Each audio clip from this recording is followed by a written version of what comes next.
এখন কেউ যদি মনে করেন যে বাংলাদেশে গণতান্ত্রিক উত্তরণে এই নির্দিষ্ট একটি সংস্কার খুব জরুরি, যেমনটা তারা বলছেন কেউ কেউ যে এখন নিম্নকক্ষীয় সংখ্যানুপাতিক পদ্ধতি অর্থাৎ ভোটের অনুপাতের প্রশ্নটি আনতে হবে, এটা না হলে নির্বাচনে যাব না অথবা নির্বাচন হবে না।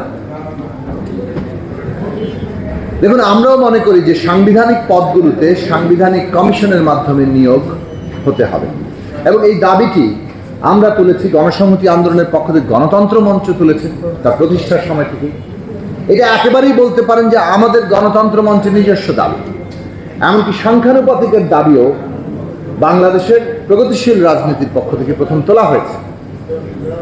কিন্তু প্রশ্নটি হচ্ছে, যখন একটা সমষ্টিগত কালেকটিভ একটা লড়াই অবদানের মধ্য দিয়ে একটা অভ্যুত্থান তৈরি হয়েছে, জনতা যে অভ্যুত্থানের প্রধান নায়ক, সেই অভ্যুত্থানের পরে বাংলাদেশে ভবিষ্যৎটা কি হবে, আমাদের রাষ্ট্রের কাঠামোটা কি হবে, কোন কোন বিষয়ের উপর আমরা দাঁড়াবো, এটা প্রথম শর্ত হবে যা রাজনৈতিক দলগুলো কতটুকু ঐকমত্যে আসছে।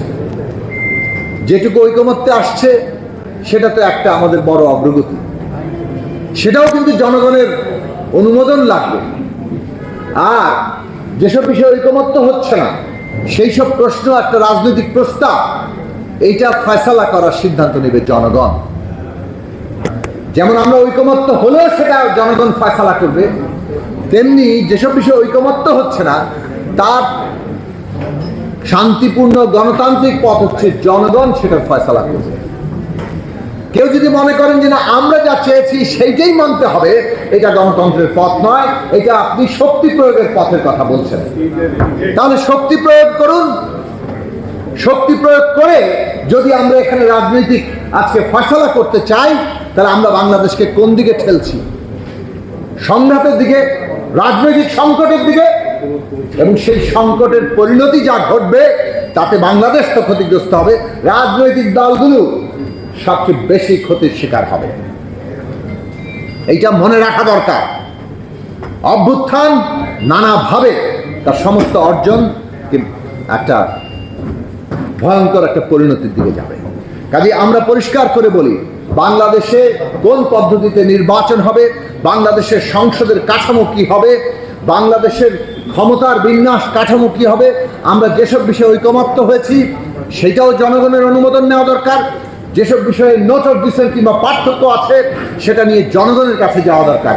আগামী নির্বাচনে ফয়সালা হবে, জনগণ ভোট দিয়ে ঠিক করবে বাংলাদেশের ভবিষ্যৎ কি হবে।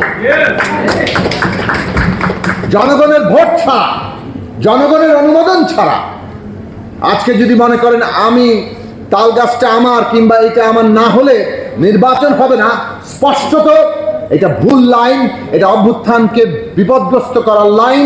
আশা করি সমস্ত রাজনৈতিক দল এই উপলব্ধির মধ্যে থাকবেন।